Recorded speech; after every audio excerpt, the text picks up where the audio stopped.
Good morning, dear colleagues. Well, it was quite a surprise to me to learn that I'm the moderator of this round table.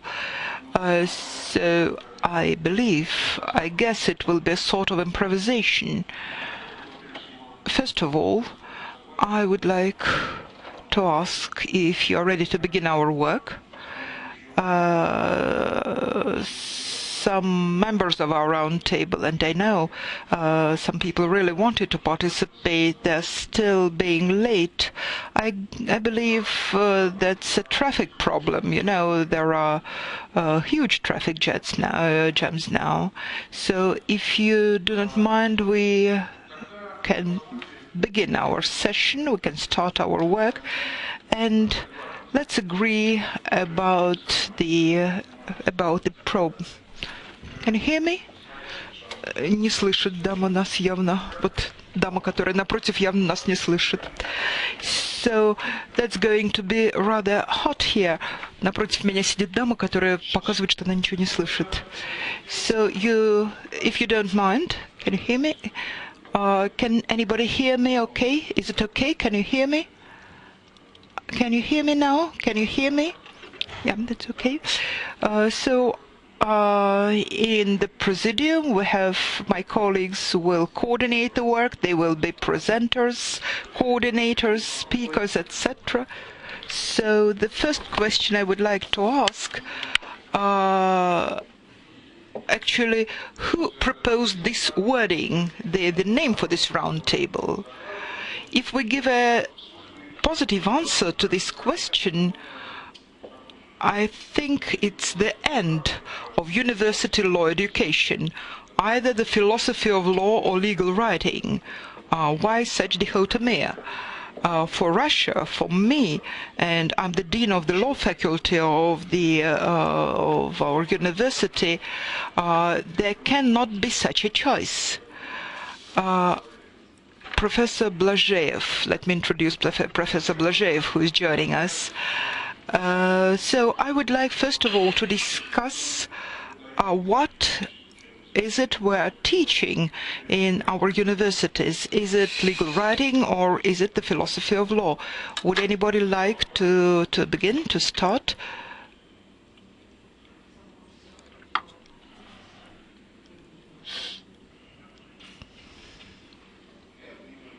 No volunteers? Okay.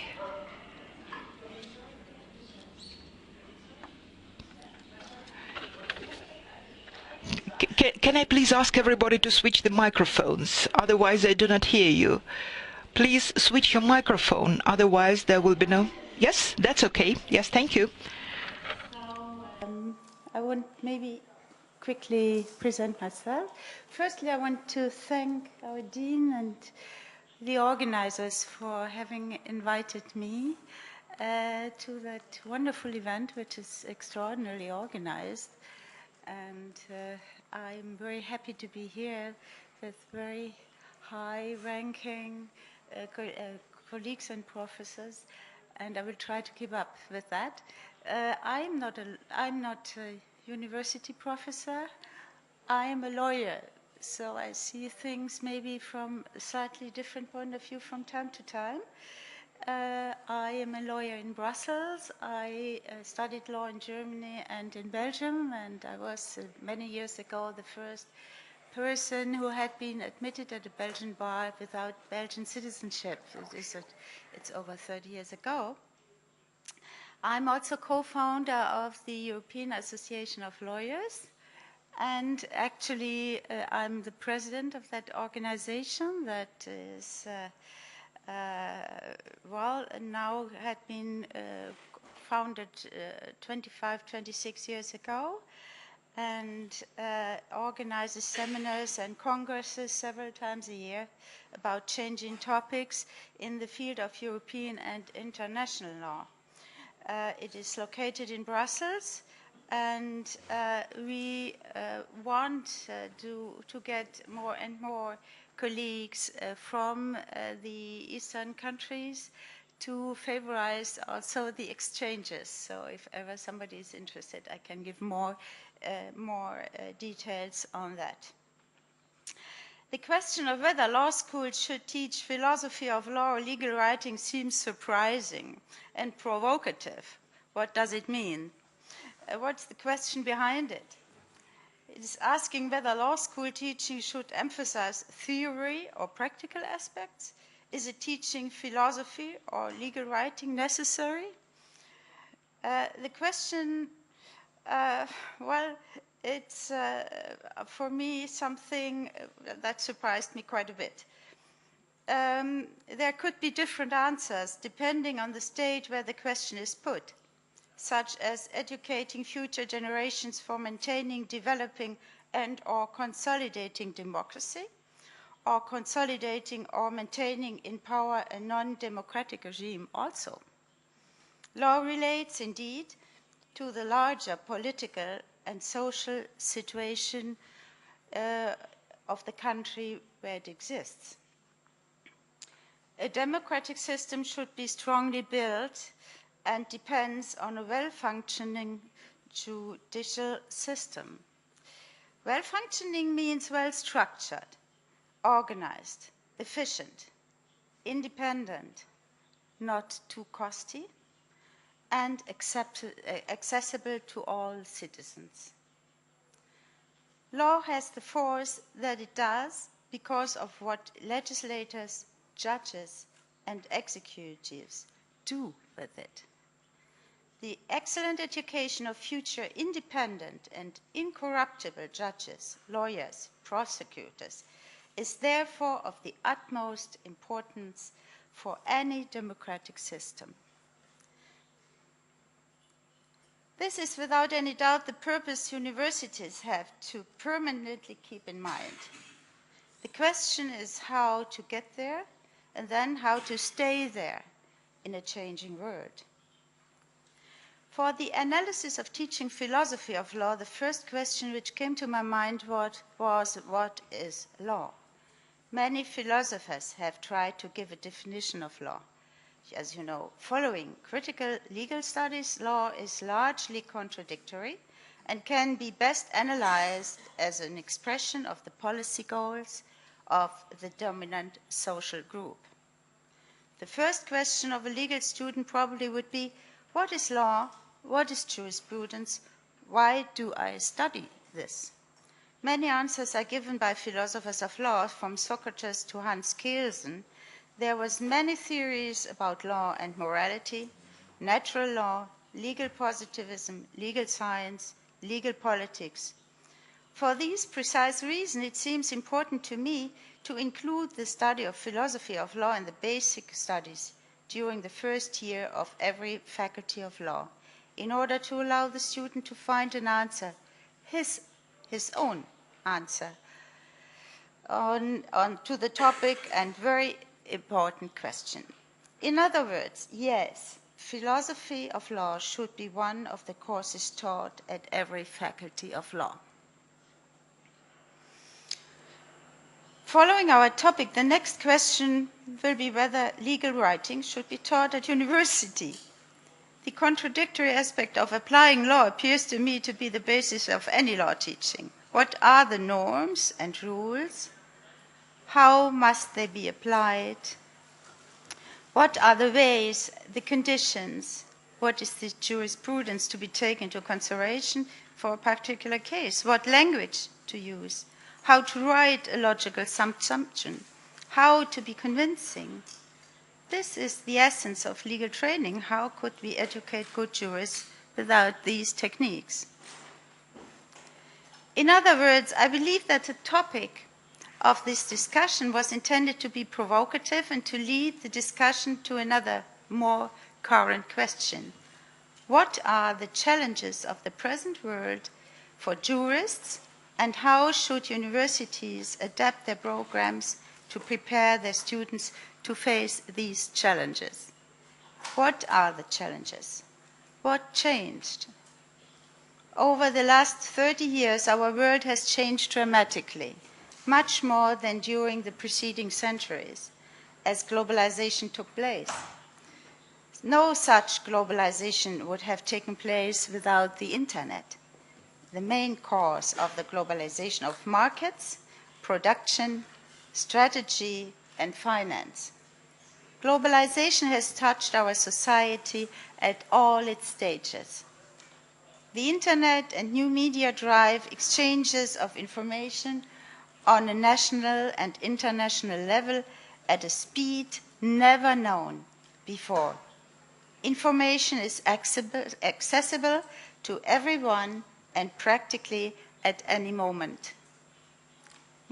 What consequences do these changes have for tourists?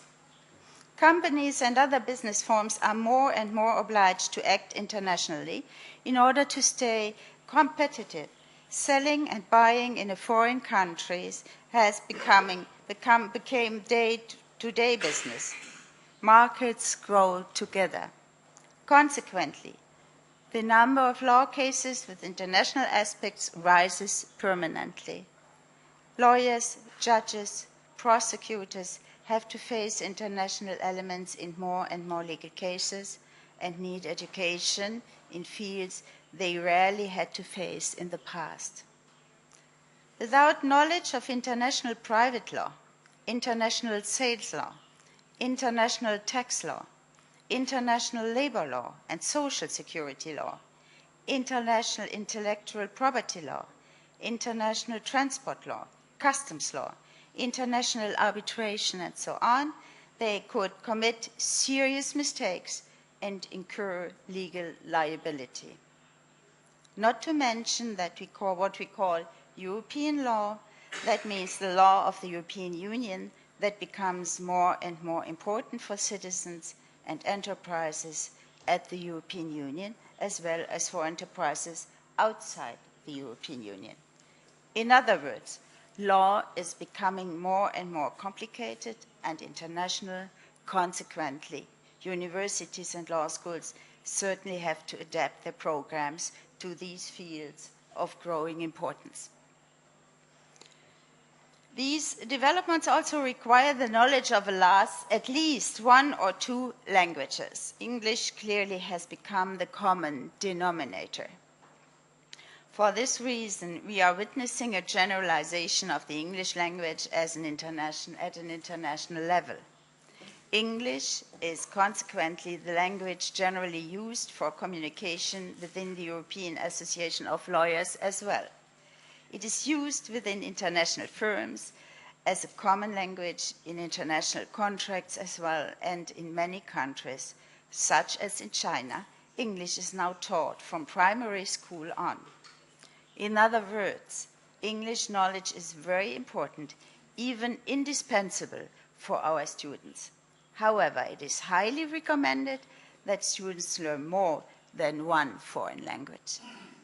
If the basic language skill is indispensable, the jurist also has to know the special juridical terms used for legal writing in the concerned language. This very specific knowledge clearly belongs to the competence of the law faculties. The language skills and knowledge of legal terms leads directly to teaching a basic course on a hereto-related legal system, such as, for example, one of the common law countries related to the English language. It is essential to have basic understanding, for example, of American law when negotiating and drafting or evaluating a contract with an American corporation.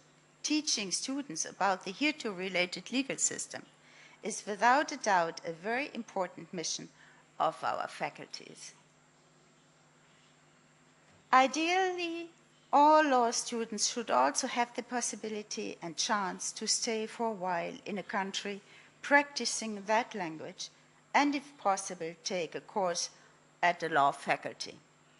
The best way to learn and understand something is clearly through doing it. It also opens up the mind and helps one understand a different mentality, way of thinking, and living. This fact also underlines the importance of exchanges between law faculties. The European Commission understood this when creating the so-called Bologna program, a system which allows students to study in another member state of the European Union with the time spent studying abroad recognized fully recognized as equivalent to the studies in his own country. The Bologna program also provides financial help, and it has been a real success story and still continues. The supplementary requirements due to the profound changes in our actual world don't relieve law faculties of their duties to emphasize on classical teaching of the general basic subjects of law, such as history, philosophy, and legal writing. Please don't make things too easy for your students by specializing them too early, and do give them a chance to mature. Don't let them become a victim of these speedy times where specialized knowledge seems to be sufficient. A solid knowledge in the basic areas of law will accompany them throughout their professional lives, and this generation will pass it on to the next generation. They will have themselves to train. The judicial education is the basis of the analysis. Otherwise, who would be able to analyze a file entirely and or be aware of the entire scope of problems that could arise when drafting an agreement? Please be aware that any dumbing down will also necessarily be passed on the future generations. The dean of my bar, the French-speaking Ordre des Avocats of the Brussels Bar, conducted a survey last year on the actual relations between law faculties and the bar. He organized a survey amongst the lawyers concerning their needs and requirements when hiring trainees, as well as a roundtable discussion between deans of several law faculties, the president of the Belgian Institute of Company Lawyers or in-house lawyers, and lawyers. The result was interesting. The lawyers' main complaint in Belgium, the lawyers train the trainees during 3 years. They concern the lack of education in communication, in writing, and capacity of expression. Some members of the panel also desired a rethinking of the programs, which should be more practical. Others required more harmonization of the programs, allowing the students to change easily the law faculty. And some reminded that a university should above all be a place of reflection and non-professional education in order to allow students to gain an opening to the world. That was my introductory, a little bit introductory speech. Thank you very much for your attention. And we will have certainly to discuss a lot of things about that and your ideas. Спасибо большое. Совершенно четко анатомирована проблема. Я думаю, что мы согласимся с тем, что постановка вопроса. I don't believe that these issues are very provocative or contradictory, but there is some sense, and in fact we can speak about it in a narrow sense, specifically whether to teach a philosophy of law or at the same time to teach them to the practical knowledge, practical skill as related to legal knowledge or making presentations in different bodies. And the question stays sort of disputable. At the same time, as a whole, we are talking about something different. The world is changing so rapidly, and the law is a very strong social regulator in the relationship between people in this changing world. And legal education cannot stay unaware of these challenges. So, in this, I want to attract your attention to the fact that we must talk about some educational, technological issues such as can it, is it, can we talk about the specific, very special, highly specialized education, getting very basic education and then to specialize after postgraduate stage? When we're talking about the spirit of legal education, it is a weapon of this. We can prepare a very professional, highly skilled lawyer who will protect the human rights or support the human, but cannot act in a very contradictory way. So it's very important. We cannot leave it unattended. Our colleagues will continue talking about the topics which we already touched upon. You have the floor. Any questions? If you have a question.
Not because of law schools, but in spite of law schools. You had a Palkhiwala, you had a Shettlewat. But 1987, National Law School of India University was established, and it brought about a total paradigm shift in legal education. Today, students join in law schools, not by chance, but by choice. And there are students who reject seats in medical schools, engineering colleges, and management institutions and opt for legal education. And today you have 14 law schools in the country, all modeled on Bangalore Law School. But I can't but agree with our chairman who said the question as to whether you have to teach legal philosophy or legal writing has no meaning. Now if you start teaching legal writing before you teach legal philosophy, it's like putting the cart before the horse. Forget about legal education. What is the purpose of education? As somebody has said, education is not information, but formation. And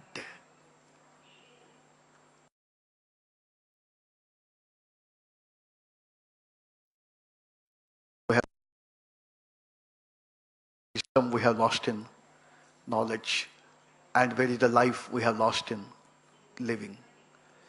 Now, thanks to globalization, we are made to believe that standard of living is more important than standard of life, which is unfortunate. Now, life is always more important than living, and well-being is always superior to being well-off. As the Gross National Happiness Index clearly indicates, people who are rich are not necessarily happy. And the purpose of legal education is to, remember, the purpose of any law school is not only to provide intellectually stimulant and professionally competent legal education, but it must be also socially relevant. Teachers should never forget the fact that their job is not just to cover the syllabus, it is to uncover the syllabus, remove the cover of darkness, remove the cover of ignorance. And I have been an academician all through. I have never been a professional lawyer. But here let me say we fundamentally commit the mistake of saying that doctors, engineers, and lawyers are professionals. In my opinion, they are only professionally qualified people. A professionally qualified person becomes a professional only when he adds integrity to life, only when he would like to leave his footprints on the sands of time. And this is what should be taught in schools, because the objective of education is to convert an empty mind into open mind. As our Nobel laureate Amartya Sen says, 3 things in life work out the best when they're open: a parachute, a book, and a human mind. And as long as the human mind is closed, what's the point in teaching legal writing skills?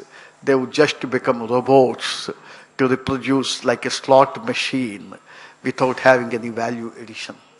Therefore, what we teach in National Law School of India, University of Bangalore is, by the time a student completes his 5-year training program in our institution, he has to write 60 projects. But his writing skills are of secondary importance. We inculcate values in him. We inculcate philosophical foundations of law. Why should you have law? Now, what is the purpose of law? Is it to secure the desirable and prevent the undesirable? What ought to be the significance of law? After all, law as an instrument has come into existence to reach what is called as justice and truth, which are uncompromising values. Therefore, what is supposed to be taught in law school is the philosophical foundations. As Bacon said long ago, reading makes a full man, writing a ready man. But unless you make him full, he cannot have writing skills.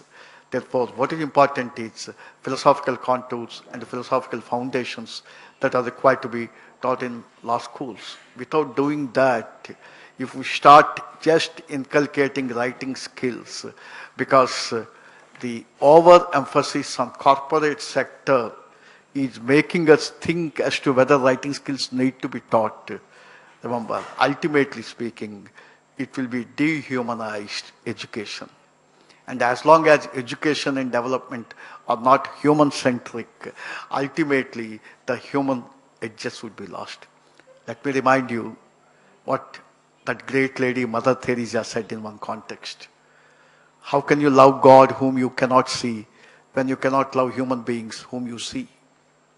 And this is the purpose of education, and the purpose of legal education is that we have to focus on human beings. And that would be possible only when we lay philosophical foundations. And in addition to that, writing skills can be taught. I will again join you when the discussion takes place. Thank you very much, ladies and gentlemen. Thank you. Спасибо. На мой взгляд, очень интересная тема затронута. Thank you very much. I believe that it is a very prospective, very promising promise that the gentleman was talking about the social responsibility of law schools which provide the legal education. And another problem is very important if we look at the law education as an instrument, as a tool enabling the developing real personalities. Our Russian philosopher Ilyin, who immigrated from Russia after the revolution, who said that education without upbringing is a false and very dangerous thing, as it responsible for formating aggressiveness in the personality. Applying to law education, which should be very positive, very creative force, and which can at the same time act as a measure which, can make people enemies. It's a very important accent in our discussion. Please give the floor. For about 20 years, and before that I was a practicing lawyer, so I've had both experiences, and I've just finished a rather lengthy term as an associate dean, so I've seen the inside of law schools. And I just wanted to talk a little bit on a more practical level about this question of how to organize a curriculum. This is a topic of national discussion in the United States, that we are in the middle of a a large discussion about this very question that is posed by the panel, not in the specific terms of legal philosophy versus legal writing, but in terms of how should we train lawyers. And the impetus for this discussion came not from the state, but from the practicing bar. That much like the rest of the world, the United States has been undergoing an economic crisis. And as a result, law firms no longer have the luxury to take several years and train their young lawyers. They want lawyers, they want people to come out of law school ready to work. And when I finished law school 30 years ago, this was not the way we were trained. We went to a law firm or we went into a prosecutor's office, and there we spent several years basically learning how to do practical skills. And law firms and prosecutors' offices are simply not willing to do that anymore. So as a result, a non-governmental organization, the Carnegie Foundation, put together a group of practicing lawyers and professors to talk about what do we want out of our lawyers. And one of the questions that I think animates this discussion is, what kind of lawyers do we want? Do we want lawyers that are simply able to tell their clients whether something is legal or not? That's a more technical kind of skill. Or do we want to produce lawyers that act as advisors to their clients, who can give them options, who can explain the consequences of different options that they might take, but ultimately leave the choice up to the client? And of course, if we're going to train advisors, this goes back to our moderator's point, we need to make sure that they are imbued with the ethical understanding of the implications of different paths, and so that they can explain to their clients what might be the consequences of different sorts of approaches. And the consequence of this national discussion, which has been going on for about 5 years in the United States, is that the rules for what we have to offer in law schools, which are set by the American Bar Association, again, not the state, but by a, I guess sort of it is a non-governmental organization, the professional organization of lawyers. As you may know, in the United States, we have a unitary bar so that everybody is, we don't have separate bars for prosecutors or business lawyers or litigators. And so they have begun to revise the rules about what needs to be offered in law schools. And one of the things that they have focused on specifically is the question of legal writing.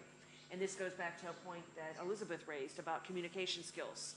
That one of the biggest complaints of our lawyers, much like your lawyers, is that people coming out of law schools can't write a letter, can't communicate with clients, don't know how to present themselves in a business setting or any kind of setting. And so that is something that law schools have begun to work on more seriously. I think the point that you can't teach someone how to write about law until they know something about law is exactly right. But the point is that our approach has been, and this of course may not work for other legal systems or other countries, our approach has been to work to integrate practical skills into courses that are teaching substantive law. So for example, when I teach contract law, we would talk about how you, if you want to have a certain kind of provision in the contract, what would be the choices about how to draft that provision, and what would be the consequences of that. As you probably know, a lot of our education is through the case method. So when we read cases, we talk not just about what happened in the case and what is the rule that emerges from the case, but we also talk about why did they bring this case?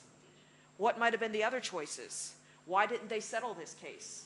What happened after the case, right? So we have gone back and talked to the parties in the cases that are in our casebook to find out whether after that there was additional litigation, whether they settled the case, how they settled the case. Well, the goal of this is to educate our students to understand that that there are many, many options when a dispute arises with your clients. And going to court is only one of those options, and probably in our system, which is very expensive and very lengthy, the least desirable option. And so we're constantly trying to educate them in a subtle way about how to organize their practice, how to work with clients, how to think about disputes with their clients. One other area that hasn't been discussed here, and I just wanted to raise it, is the whole question of clinical legal education. And that's something that has really developed dramatically in the United States over the past 30 or 40 years. And now pretty much every American law school would have a wide roster of different kinds of clinics. And I think the clinics that most people are familiar with are the clinics that deal with litigation skills. So how to write complaints and briefs for actual clients, not just in abstract. But in recent years, clinics have also developed in the transactional, in the business setting as well, where you work with maybe small businesses and try to understand how to approach them, how to work with them. And this is the kind of training that then makes our students more appealing to prospective employers. Now, speaking from the point of view of an administrator of a law school, this is a very, very expensive way to train students, because the student-teacher ratio is very low. So if you're teaching an auditorium of students, you can perhaps have one professor for 60 or 100 or maybe more students, depending on how much interaction that you want. In a clinical setting, we generally think that you cannot have a clinical professor supervising more than 5 or 6 students, because it is very intense, very hands-on, and so this is a budgetary choice that we have to make. But it's very popular among our students. One last thing that I just wanted to remind everybody of is the very different organization of American legal education that I think for many other people on the panel, people finish secondary school and then they go to university and they begin studying law immediately. That is not true in the United States. In the United States, you must complete a university degree, usually 4 years, and then you go to what we call law school. So it's a bit like the new master's program here in Russia through the Bologna process, but you then spend 3 years studying law intensely. So the advantage or disadvantage of that is that we get students that are older, who are more mature, who have more life experience, often who have run their own businesses and have had real jobs, and that makes it much easier, I think, to teach than, I honestly cannot imagine teaching an 18 or 19-year-old about contract law, because they just would have no context for it. But so I admire those of you that do it. And the other thing to keep in mind is that we have, one of the questions that was asked is about the, what is the mandatory nature of legal education? And we really have no mandatory courses on a national level. So each law school gets to pick how they're going to organize their curriculum. And this also is a subject of great discussion in the United States. And as a rule, most law schools in the United States during the 3-year program have mandatory courses during the first year, but then allow students to pick whatever courses they want in the second or third year and leave it up to the student to decide whether or not they want to specialize or not. Of course, with 3 years, that's very little time to specialize, but some students are able to do it. There's an informal way in which there's a kind of similarity to what students choose, because, of course, in order to work as a lawyer in the United States, you must pass a bar exam. And the subjects that are on a bar exam are similar. There are 50 bar exams, and each state has their own bar exam, but the subjects examined are similar, so that creates an incentive on the part of students to learn about those particular subjects. But I have to say that I thought that the question as posed was somewhat provocative, and I think I agree with the moderator that it's not an either-or proposition, that you somehow have to find a way to integrate both, and that the absolute goal here is to produce lawyers who are good citizens and who understand substantive law and are able to apply that law in their work life. So I think in that we're probably all united. So I'll stop there. Спасибо большое. Thank you very much to the colleague. I very much appreciate that talking about the same topic, who do we teach in the law schools. You started from talking about the curriculum, but it gives the response about who we prepare, who we teach in the law schools. This problematics enables us to expand the range of the problems we discuss, and we have touched upon at least several aspects of potential link between high schools and the employers. The situation has changed in Russia. If before it was enough to make several, the employers would admit our graduates because they want to get lawyers who are already mature lawyers.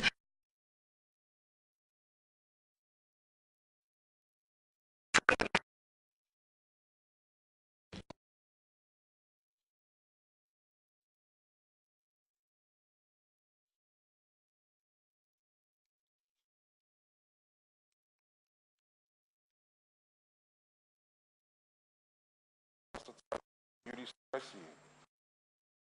И, как показала практика, организована она была для объединения профессиональных юристов, независимо от того, где они работают, для решения важнейших социальных задач.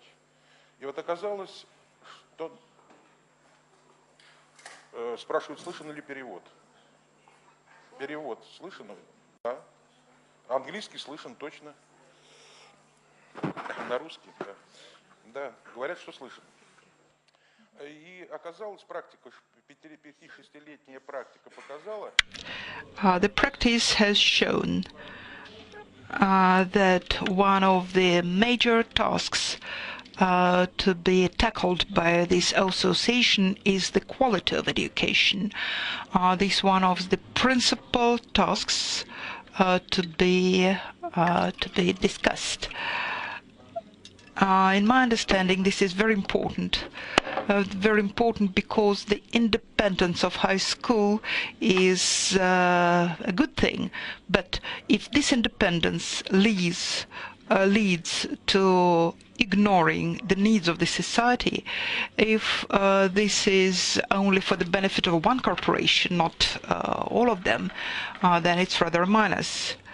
To begin with, I would also like to start by thanking the organizers for inviting me to this excellent forum.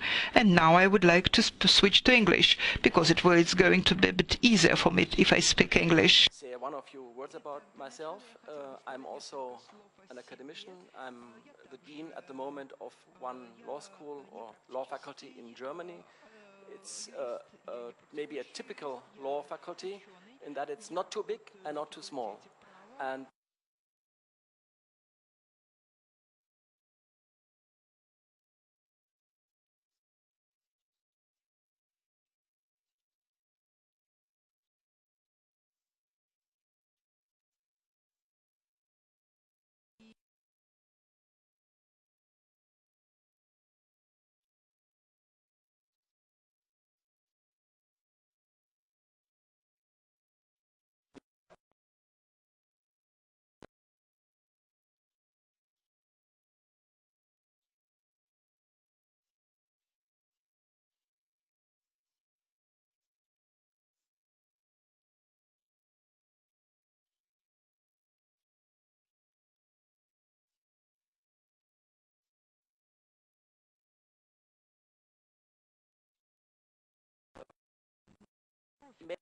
add to the discussion a little bit of a word about the regulatory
feel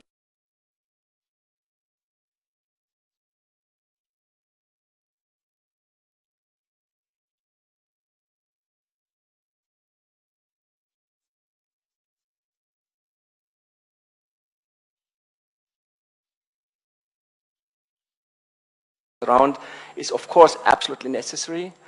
At the same time, as was also already mentioned, one has to educate people in the way that they can manage the technique of law.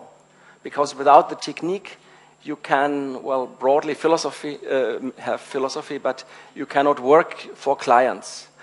The traditional point of view in Germany is that legal orientation, that legal education has its central focus upon preparing judges.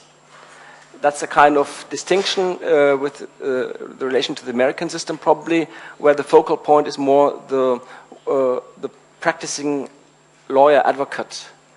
Of course, in Germany,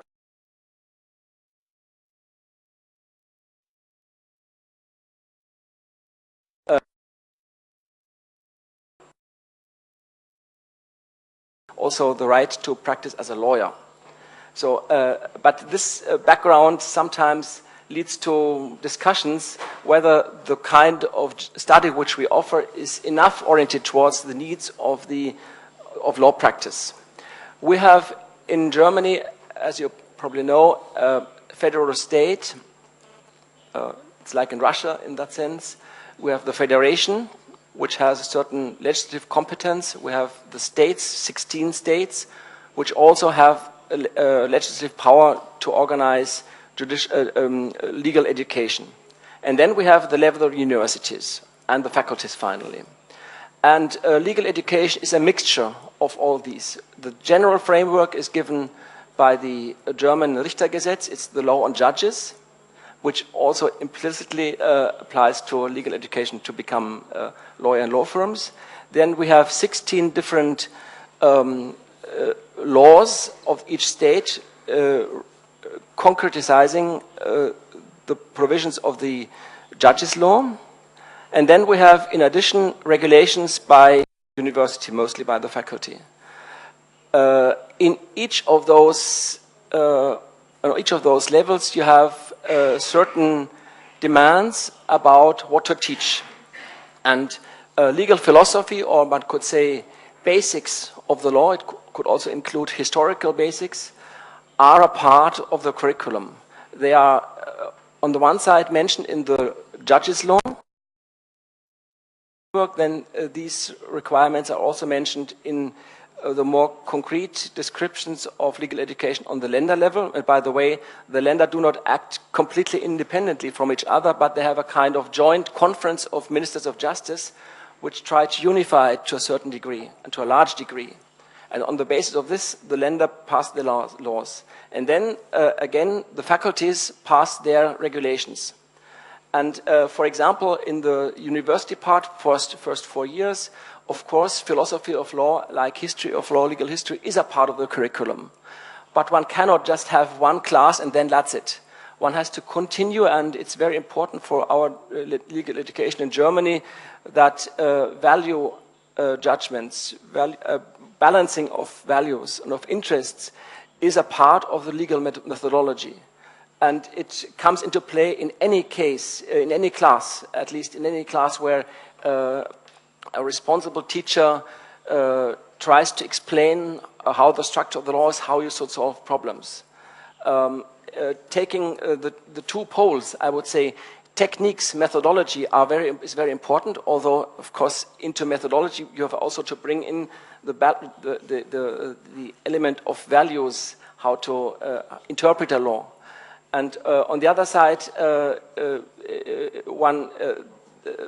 methodology has to be shown in certain broad areas. We have civil law, we have constitutional law, administrative law, procedural law, and in all cases you need constantly have a look at how laws are applied by jurisprudence. It's maybe one of the characteristics of the German education system, legal education, that we try to find a balance between abstract discussions and maybe abstract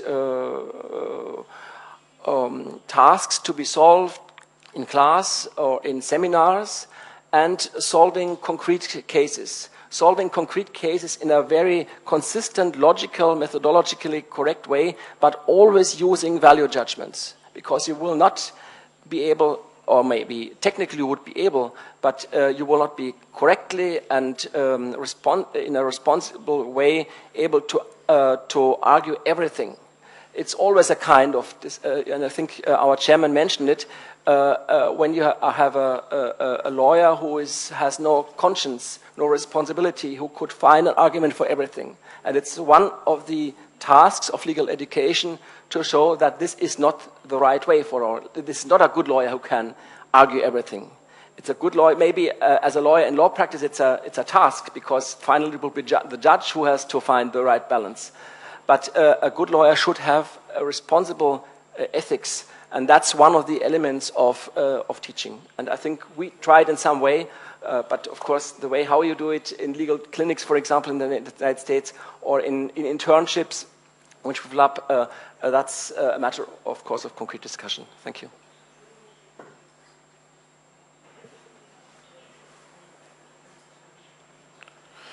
Спасибо большое. Особенно спасибо за вступление на русском языке, потому что всегда, когда говорят... Thank you very much. Especially thank you for making your introduction in Russian, because when people say that lawyers should know at least 2 foreign languages, usually Russian is not meant as one of those 2 languages. So again, we are getting back to educational issues, to whom we are training and how. The key word here, I believe, is balance. A balance between theoretical and practical knowledge, no matter what subject would symbolize this theoretical knowledge. It may be theory of law, history of law, ethics, whatsoever. Usually it's a mix, a blend, a mixture that was formed in different universities in different countries. For federal countries, for federal states, it is very important to bear in mind the legislation of their constituencies, of their lenders, because education is a matter of mutual concern, of mutual responsibility.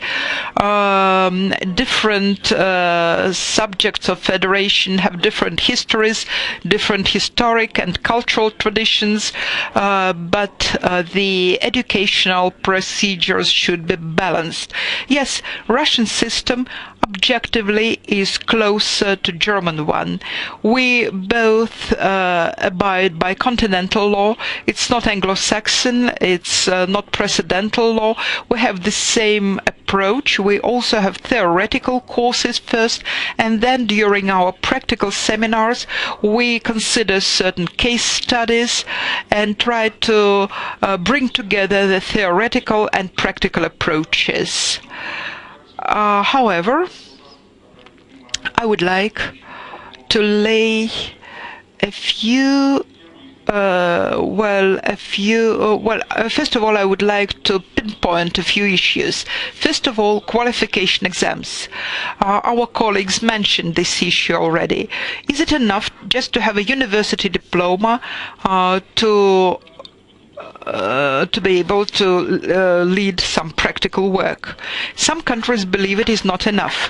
And recently we considered this issue as well. We discussed a possibility of introducing an additional qualification exam that would allow to get down to practical work. For Russia it is extremely important because we have a lot of different law faculties. Well, I don't mean to be rude, but I would say that some of those faculties are not quite up to the mark. And this qualification exam is a tool that would exclude a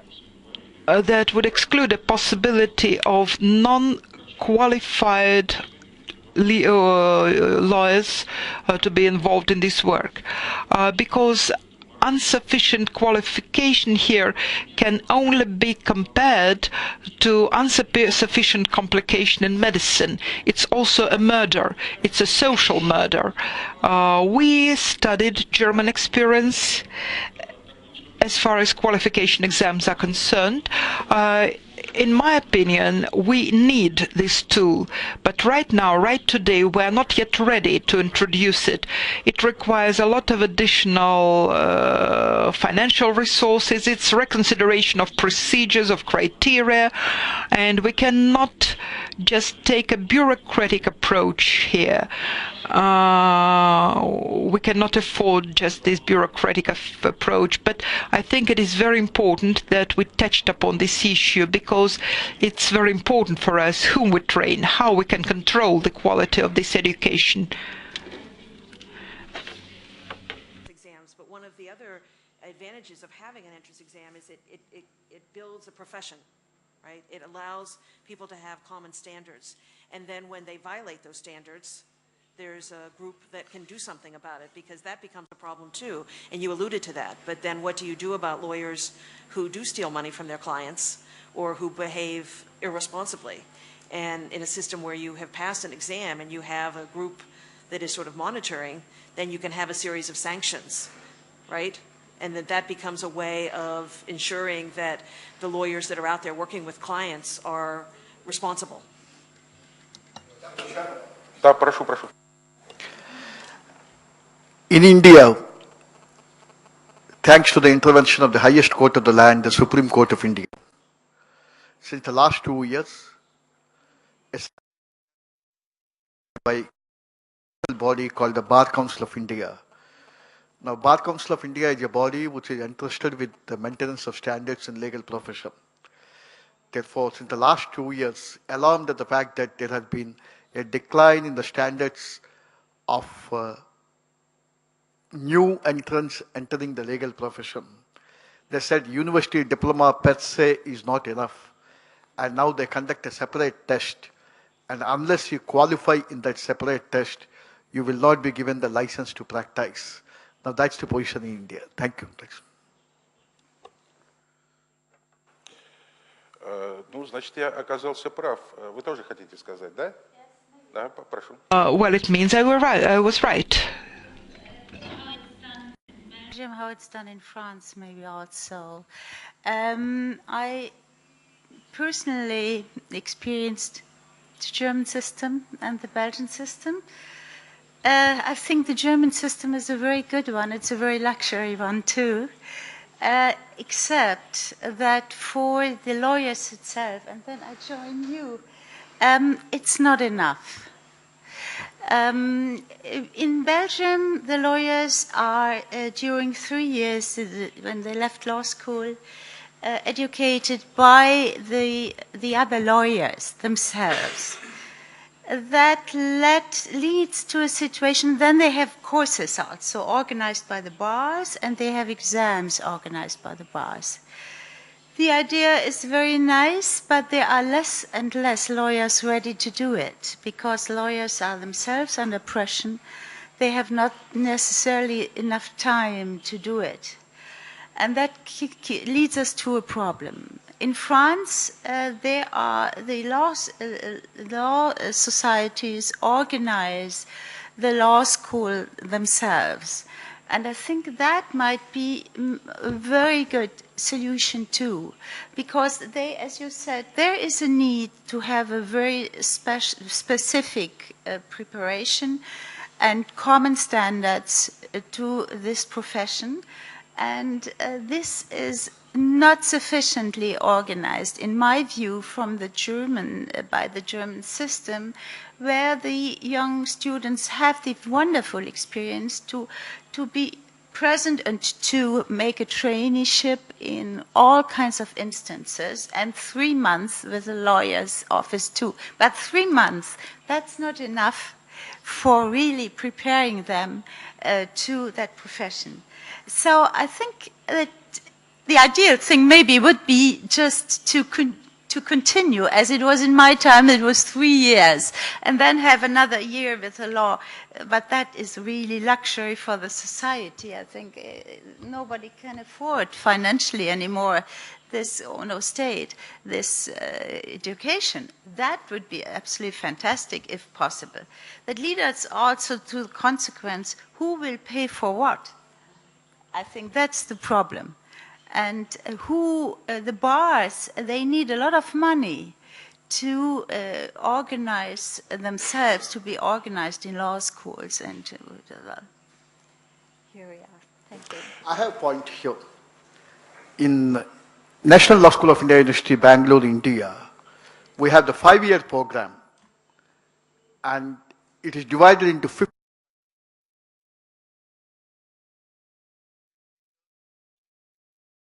internship twice. Like he will be placed with NGOs, he will be placed with human rights organizations, he will be placed with law firms, he will be placed with judges, he will be placed with the judges of the highest court, and therefore by the time he graduates, he will be completing at least 10 internships. And ultimately it is for him to go for the career preference, that's it. Here we are.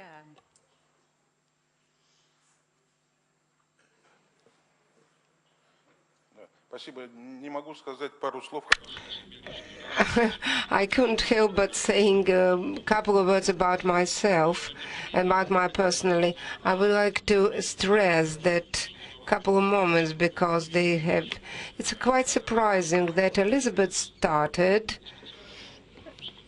When she started talking today, she mentioned that one of today's challenges is the coordination between international law and national law. It's absolutely true. A lot of challenges of different caliber. Economic crisis was one of them, or the crisis which is related to combating terrorism or extremism is another challenge. Ecological crisis. It's a global. They are all global challenges, global problems, and one of the reasons for existing of such problems that exists is that among lawyers we agree that the legal systems, both national and international, are absolutely unprepared. These powerful regulators just don't work in these new conditions. What shall we do? So it's an existing system that there is some hierarchy between national jurisdictions and international jurisdictions which are agreed by everybody. As soon as we start talking about international law applied to national, we immediately say that we cannot apply international law to national forms. So the legal education is one of the problems here among those which are being discussed here. Another issue raised today is education and jurisprudence and professional ethics. What cannot do a lawyer from the professional point of view, and what are do's and don'ts in terms of ethical terms of provisions. What are the priority quality skills? The main quality of a lawyer, in my opinion, is his consciousness. If there is no consciousness and there is no understanding of justice in the very general sense of it, there is no lawyer. If the lawyers are acting according to some different criteria, they are not real lawyers. Thank you very much for that we, with the joint effort, enabled us to stress the range of problems to be discussed. And I want to stress another one. It's very complicated and very dangerous, if really dangerous to. So these forums are created to find the common grounds for international specialists from different countries, but at the same time, specificity of national law systems and law education can disunite people, disintegrate our approach in every country, in every university. there is their own advantages and disadvantages, and at the same time we have to integrate our educational systems not only around the Bologna problem, and at the same time doesn't matter how close we want to become to each other, we shouldn't lose the advantages of national systems. So my colleague speakers, don't you mind if we give floor from time to time to those who are the members of the audience? If you don't mind, everybody can participate or join us in asking questions. Now speak into the microphone, please.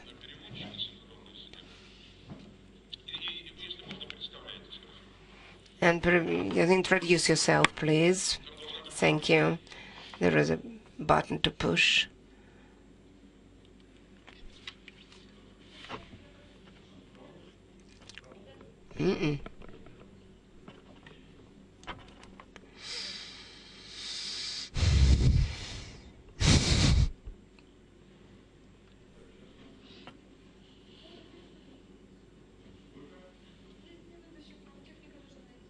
This one.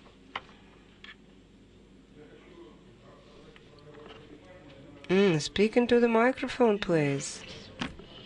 Нету.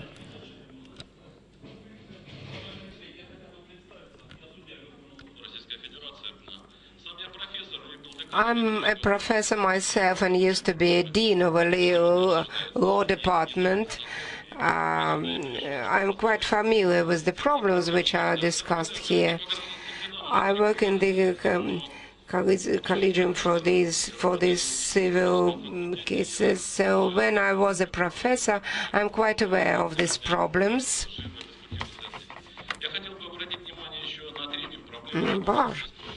So there is a third problem which exists. The philosophy of law, history of law, theory of state law are unavoidable to be taught. The process of education at in the law department is not only getting information, but moreover, it's formation of the outlook of our future lawyers. It will result in the qualities they will develop. Will they be going deep into the interests of their clients, being a judge and to be fair and in the courts of justice? So another issue is very problematic, and who is responsible for teaching to personalities? Who is teaching? We are talking about the scale of the personality who teach at in the law departments. We're all used to be students. When we remember our universities, our years of studies, we all remember our lecturers, professors who taught to us. Back in the 1990s, the system of the legal education went to the great changes. In the Russian Federation, there appeared lots and lots of different law departments and law faculties and law schools. And there are many faculties that are not quite up to the mark, which are financed from different sources, which still almost fully without of control teach lawyers who are not very cultural, so there are many law departments, but there are not so many law faculties. The professors who can ensure the high level of teaching. So another issue is who is teaching, where people come from to teach in the law departments. This seems to be very important to me.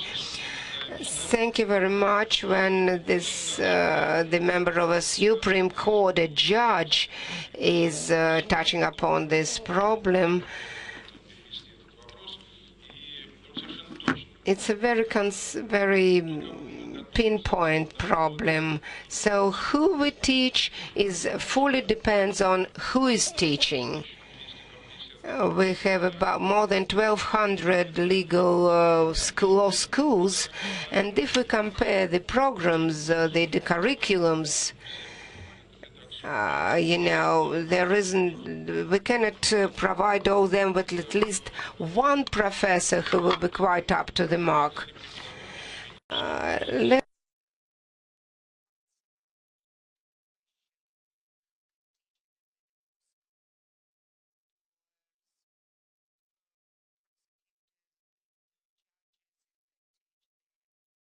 How to solve this problem? Of course, there are some settled systems. In the law department of the Moscow University, the main courses are taught by professional lecturers, professional professors. It's their profession.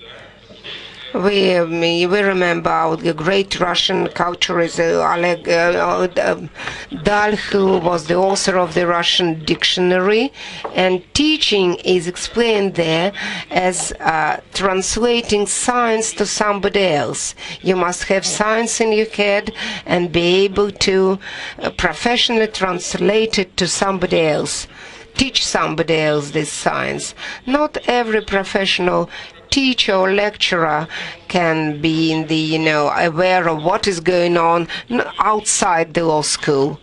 It's very rarely when teachers are at the same time practical lawyers. So very often these gaps are filled with the members of people from arbitration courts, of Supreme Courts, professional judges, professional prosecutors. But we don't think that, there can be some other approaches. Who is teaching in the law school? They, of course, should be professionals, but highly educated people at the same time, broadly educated people. Thank you very much. Who else want to? I don't want to range anybody, so ladies first or not?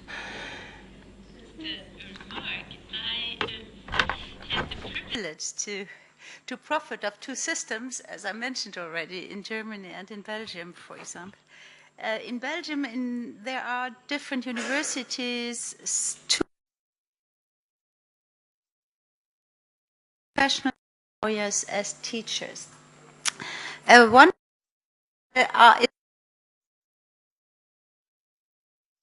free. It had been founded long time ago to make as a contradictory university to the classical one, which was the Louvain-Leuven University, a Catholic university.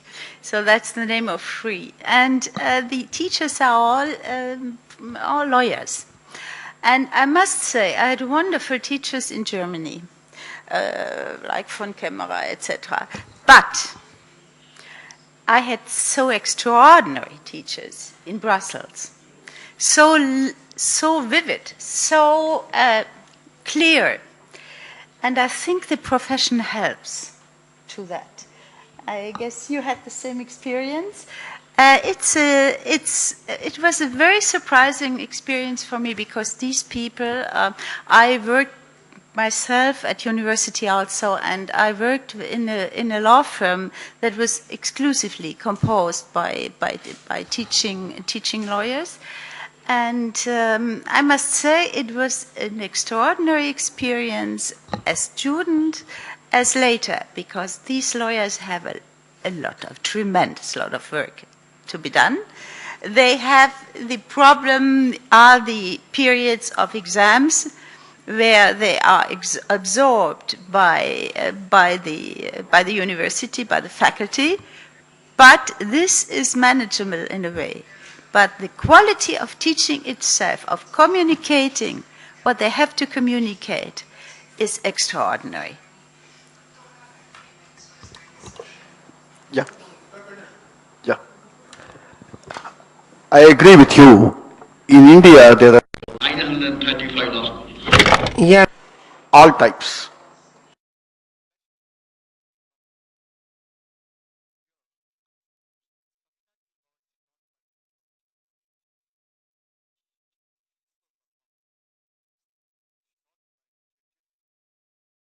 It's and sometimes experts from law firms, they come, they regularly stay on the campus, they teach us. Therefore, it's a judicious combination of practicing lawyers and academic lawyers that they teach in only the best 14 law schools. Of course, the remaining 900, as you have said, who teaches is a billion-dollar question to answer. Because we must always remember what Bentham said long ago, ignorance of law is no excuse for all people excepting lawyers. That's right. I think the system in the United States is much more similar to what you described at Moscow State, that in fact when we go through the accreditation process of the ABA, one of the things that they look at, one of their criteria, is how often do you have full-time faculty members teaching your courses, and how often do you have people who are part-time judges, lawyers, others.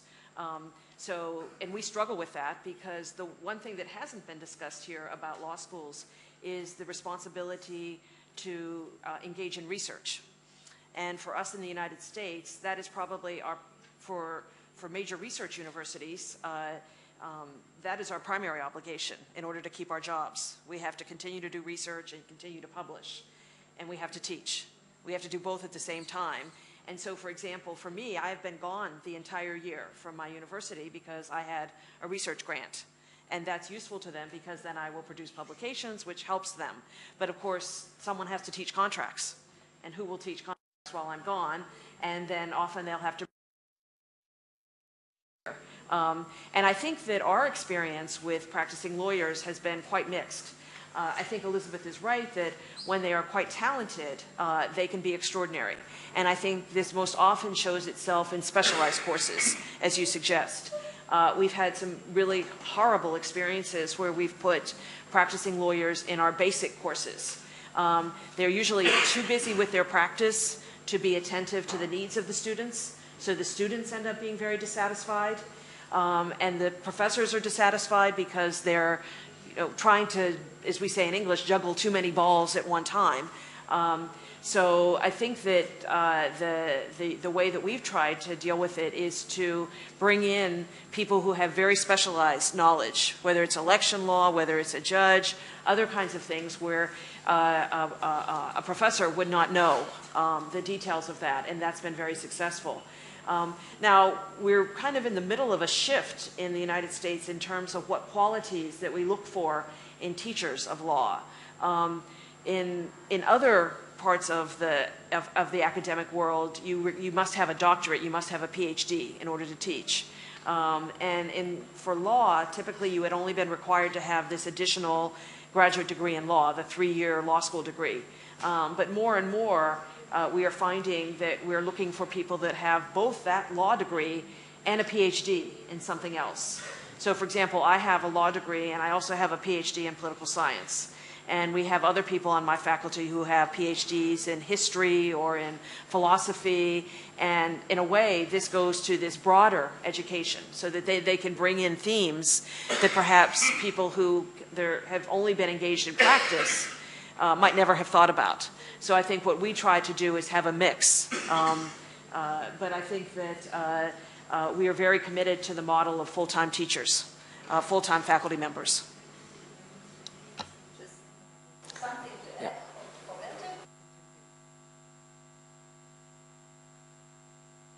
That in Belgium, certainly, the teachers have to publish and to make research work, even the professors, and that there is more qualification required than simply being practicing.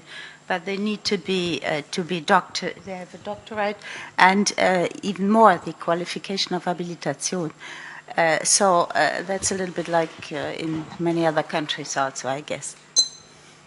Yeah, I think we started this part of the discussion with the description by our colleague about the quality of law schools or law faculties in Russia. And you mentioned that in the 90s there were founded a lot of private law schools, and therefore as the number grew, the number also of teachers grew, and there was need of good teachers. I would just mention that in Germany we have mostly only state law faculties. There are 2 or 3 private institutions, and they are quite strictly controlled, so their quality is not a problem. Of course, one can have a different system with private law schools with a big tradition also, but it's just that the question, which role should the state play in this quality issue? As to the professors or the teachers, in Germany, the classical career is a science-oriented career. So you have a young person, a lawyer, necessarily somebody with a law degree, who then writes his PhD thesis, doctorate, as we call it, and then the post-doctorate, which is called Habilitation, second book. And then you have the right, after a certain proceeding, to teach. Then you can be nominated, chosen, selected by one university to work as a full-time law professor. The full-time law professor is the model of teacher. So, of course, a full-time law professor can have had a certain time of practical experience as a lawyer, sometime outside that phase leading to the second state exam. So you must have your experience. He can, or she can, of course, be, to a certain degree, in practice at the same time, but only in the judiciary. It is not allowed for professors, full professors, to be lawyers in a law firm at the same time. This is seen as not compatible. One can discuss about that. And at the same time, we have different other teachers. One is, of course, the growing young lawyer who has already had his second exam and wants to write his PhD or post-PhD thesis. He or she will have certain teaching obligations in a limited way, helping, supporting classes by professors. The second one is practitioners. They may be invited, and they are more and more invited into faculties to teach. They could be lawyers from practice, it could be judges. Normally they are invited for one term, one semester, to see whether they are good or not good.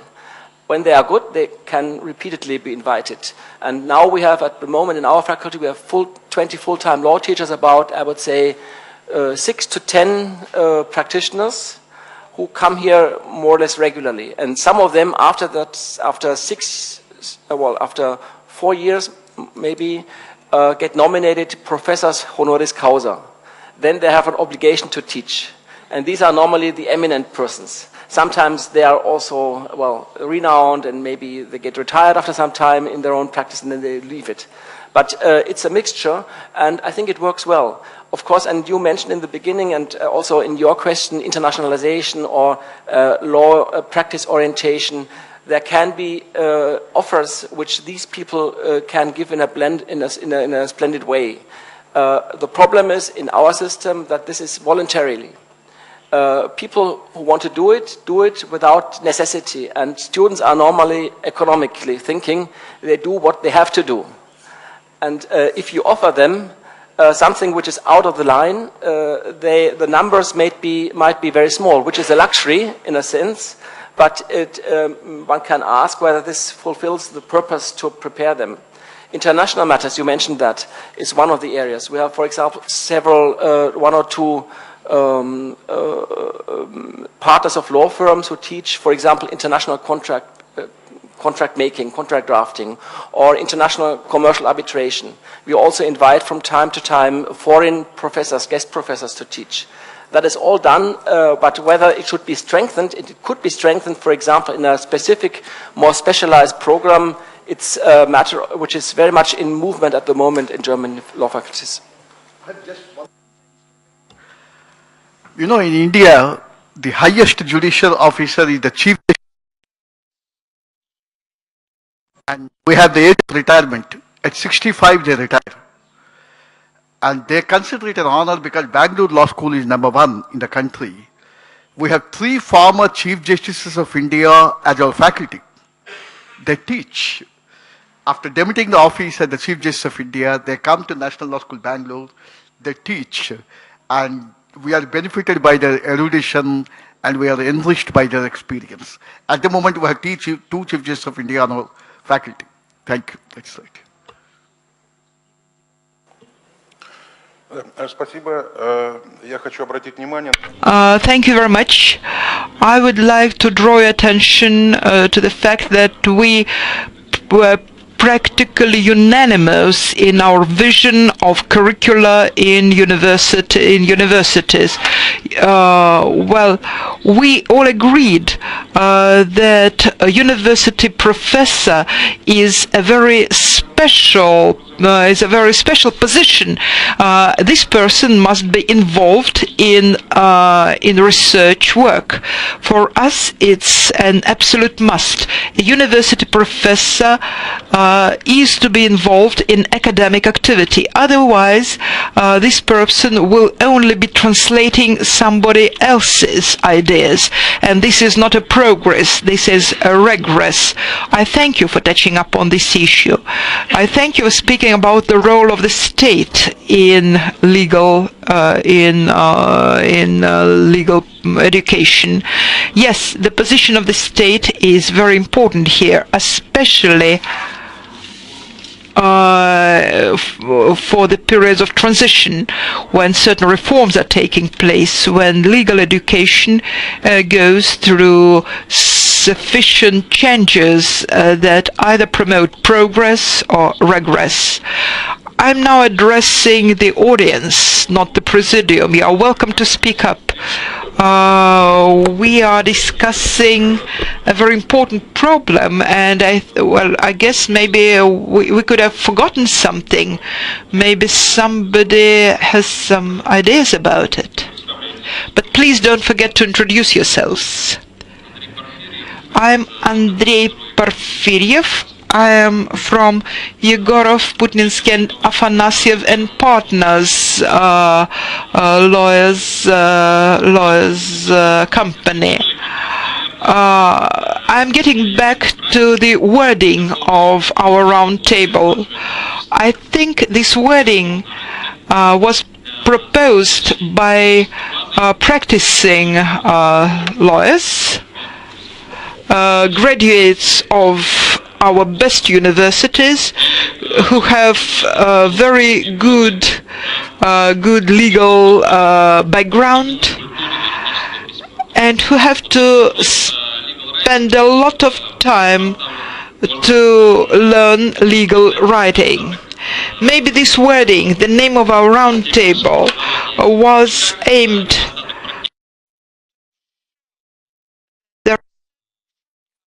in our education. In Russia, I think is characterized. Well, legal education in Russia is characterized by the fact that our students do not have enough training in legal writing. As compared to other countries, we really have not enough legal training in legal writing. And I would like to know the position of our presenters from Germany, from Belgium, how you managed to resolve this problem. Deep theoretical knowledge should be supported by sufficient amount of practical work in legal writing, both in Russian and in English. Actually, this is the continuation of the problem who teaches and who's taught. Well, for me, it is obvious that an employer is not happy with our graduates. For an employer, they lack this or that practical knowledge. So I would formulate it in a way differently. I think employers should be involved in training. Perhaps they should offer some training during the practice work of the students. We have our audience, in our audience we have heads of very important, very famous, I would say, universities. Dear colleagues, my name is Yelena Dobrokhotova. I am the head of juridical clinic of St. Petersburg State University. We are 14 years old now, and I would perhaps develop what my colleague just said. What we teach, how and who will be in charge of that? Who are our professors, teachers, theoreticians, or practical lawyers? Actually, we all agreed that in all countries, if university takes a responsible position, it is obvious that specialized practical courses are inevitable, are obligatory. It can be in course of the university studies, after it as internship, or using the legal clinics, or in some other forms. So is teaching a profession? Yes, teaching is a profession.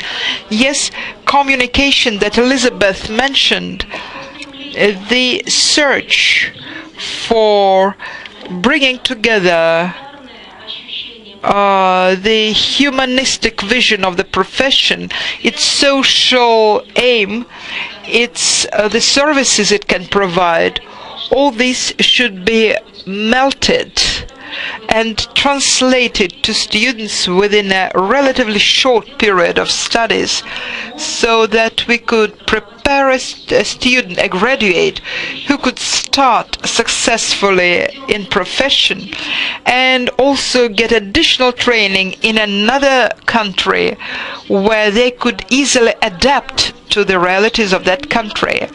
So I think our approach means that we do not oppose, that we do not see a gap between theoretical and practical knowledge. We try to bring those parts together, provide a sort of synthesis of those two parts, so that students should know and be able, because a professional not only knows, they're also able to work, and they should be able to work very practically. It means that philosophic and practical concepts have to be melted together.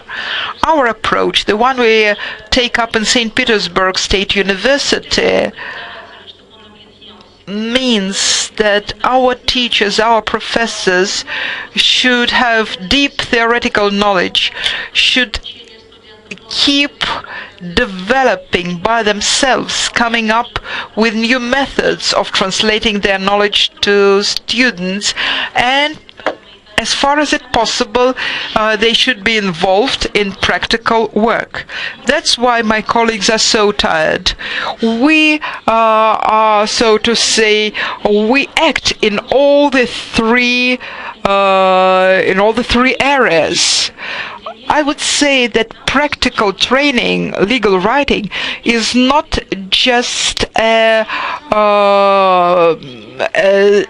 practical course taken independently. No, this is a synthesis of practical and theoretical knowledge. And if we think thoroughly about it, well, our clinics allow us to introduce this practice in our academic course. This is the responsibility of our teachers, of our professors. When students come to our clinics to know how to act with a client, how to interact with a client, how to work so that they could get best legal, social, and personal results, we provide not just a consulting but also coaching. We teach them how to act, and this is the responsibility of the student to grasp this knowledge, to digest this knowledge, and this digestion of the knowledge requires professional analysis.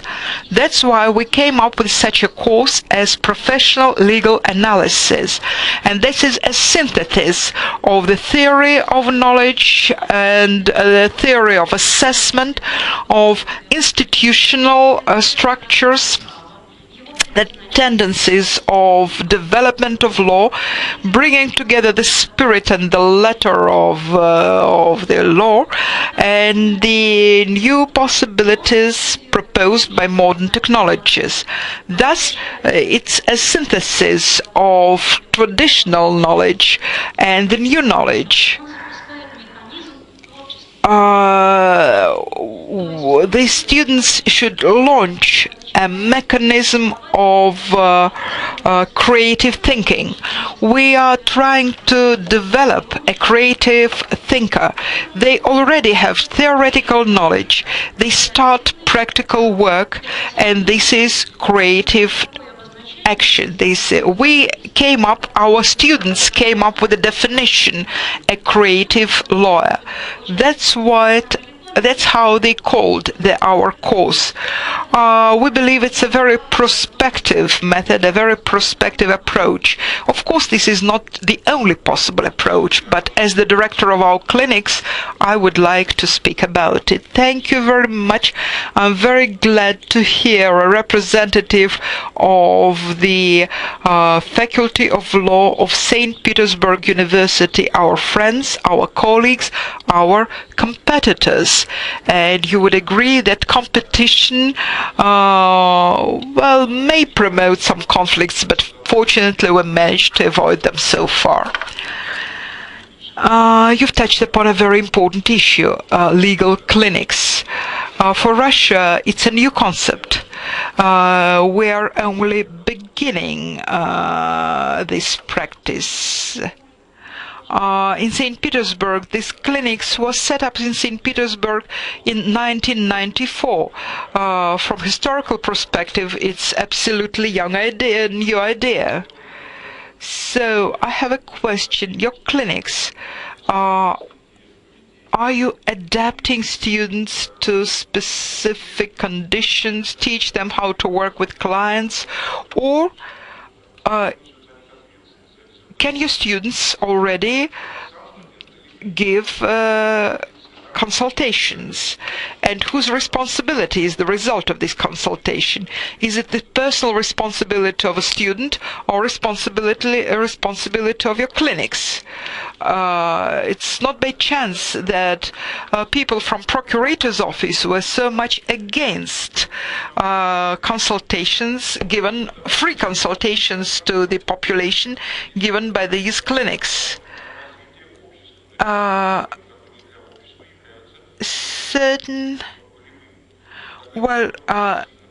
For Russia, legal literacy, or vice versa, legal illiteracy of our population is quite a problem. And this gives a new niche, new ecological niche for such work. And it is directly related to the quality of our students and responsibility of the faculties of universities who allow for such consultations.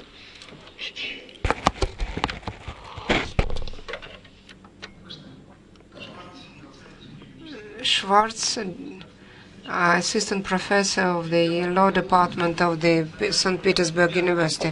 I want to express disagreement with 2 points which were raised here. We used to have an advertising in the Russian televisions a couple of years ago, suggest real perspectives, real objectives.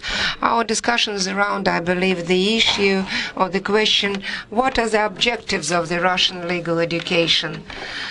There are many, they are numerous, and we cannot reject any of them, but can we realize them as a whole? We unavoidably put themselves on the way of the compromise. We must achieve everything. And it's quite understandable that we cannot achieve everything, and that's why it's only selected by chance. I would like to stop at 2 aspects. The discussion started talking about the legal outlook, the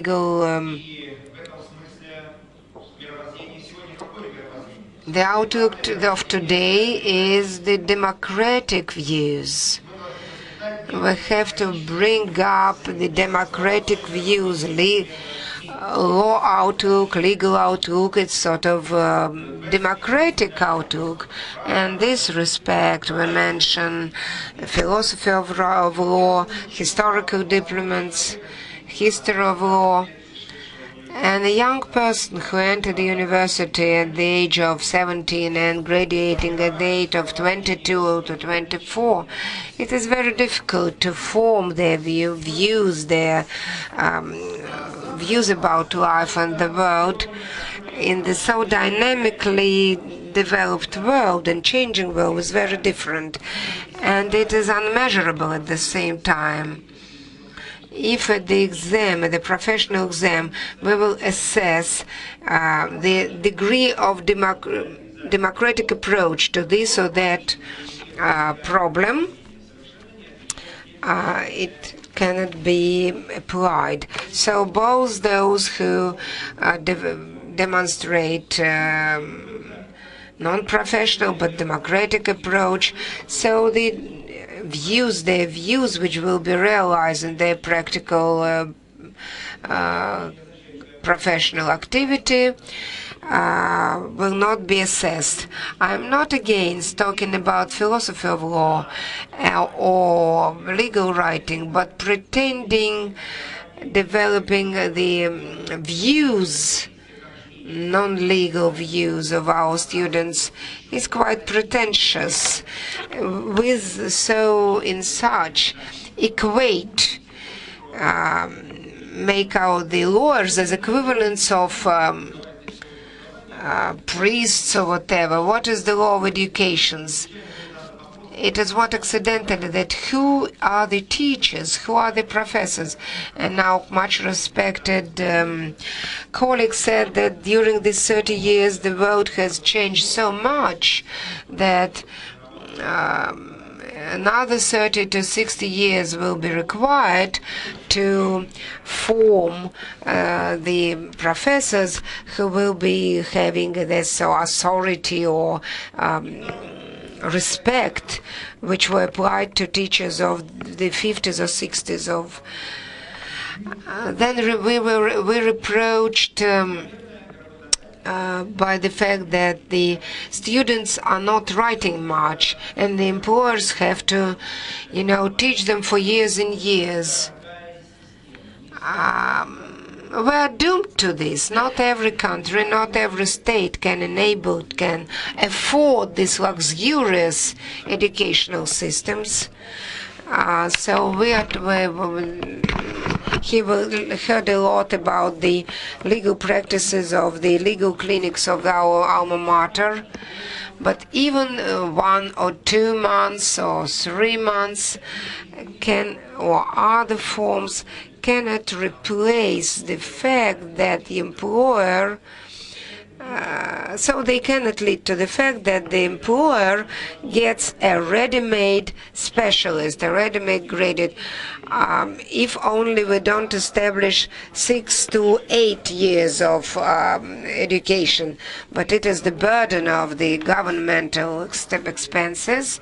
So in this dilemma, should we teach, if we have to choose between legal writing and the philosophy of law, I will, prefer the legal writing.